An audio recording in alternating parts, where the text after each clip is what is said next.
Okay, so next one we are going to discuss the first feature, that is origin of replication or ORI. So, ഇവിടെ നിങ്ങൾക്ക് കണ്ടാൽ ഇവിടെ ഒരു part ഉണ്ടല്ലേ, ഈ പാർട്ട് ഇതാണ് origin of replication. Okay, so ഈ വെക്റ്ററിൽ this PBR322 has got an origin of replication. So you have learned origin of replication when you studied DNA replication, that it is the point at which the DNA replication is initiated.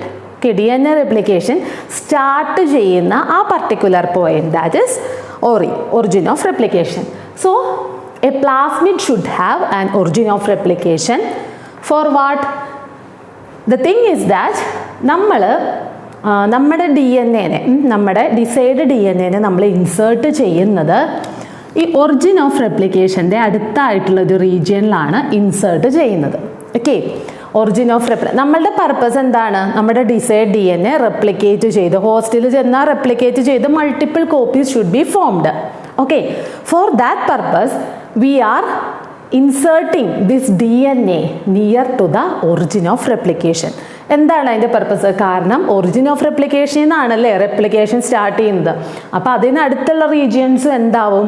Replicate ആവും. That regions will also produce multiple copies. That's why we are inserting our desired DNA near to this origin of replication. Okay, so the desired DNA is inserted at a point which is near to this origin of replication. Then the DNA is inserted to a region near to the origin of replication.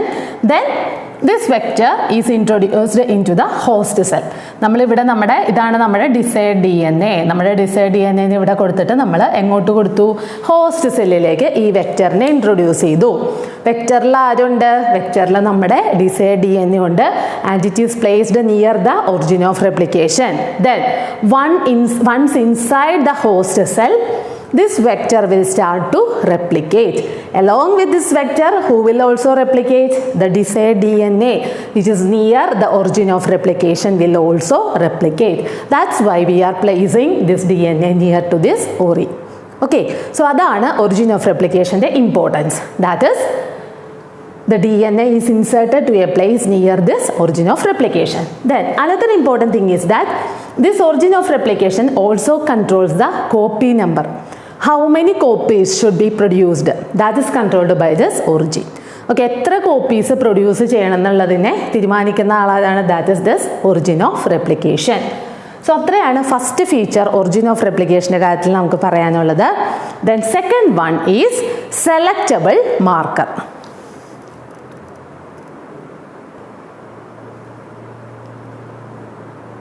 Okay, so second feature, that is selectable marker.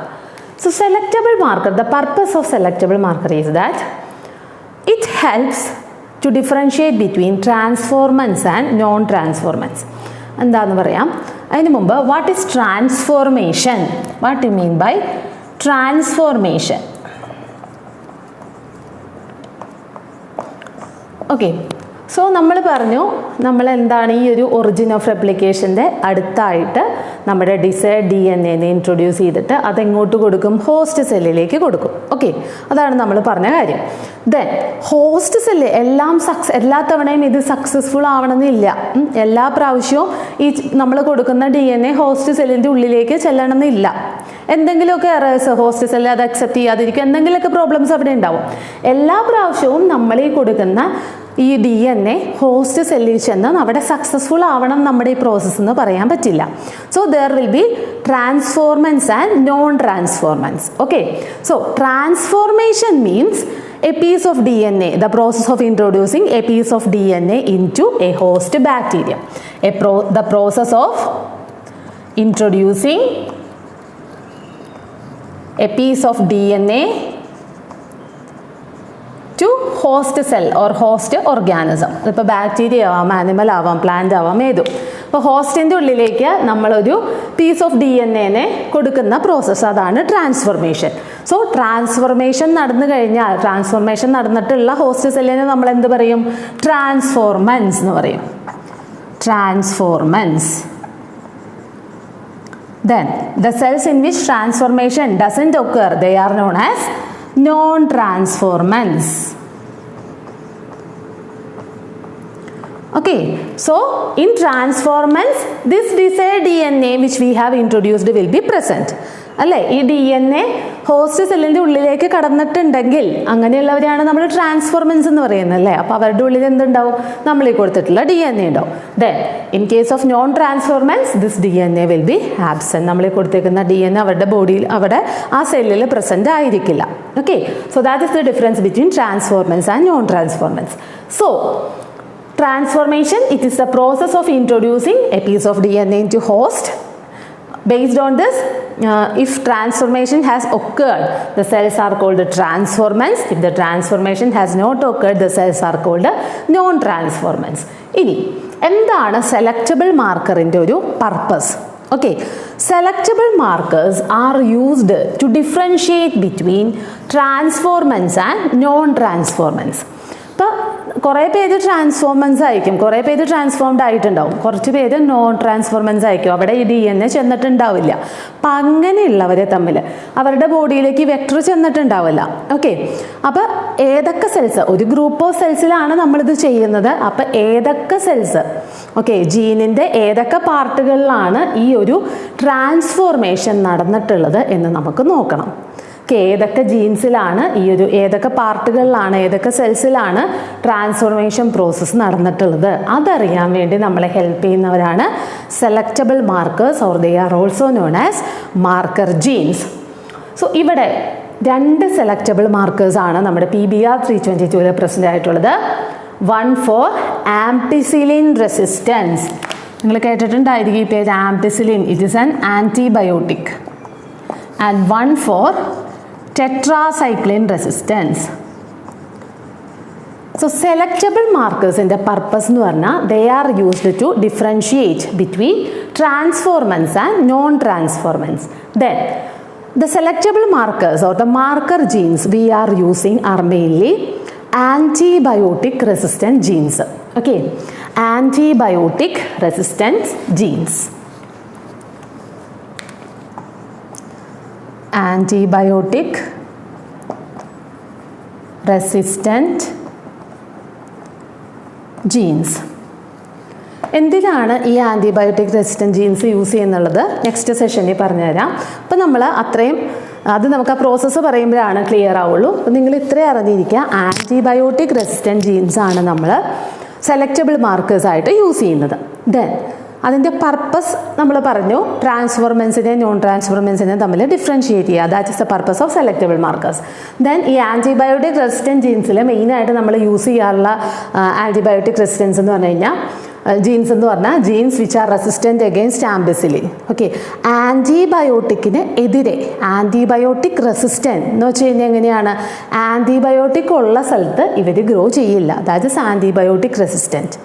Okay, antibiotic resistant genes, അത് ഞാൻ പിന്നെ അത് detail ആയിട്ട് പറഞ്ഞത്, ഇപ്പം നിങ്ങൾ അത് എടുത്തു കഴിഞ്ഞാൽ കൺഫ്യൂഷൻ വരും.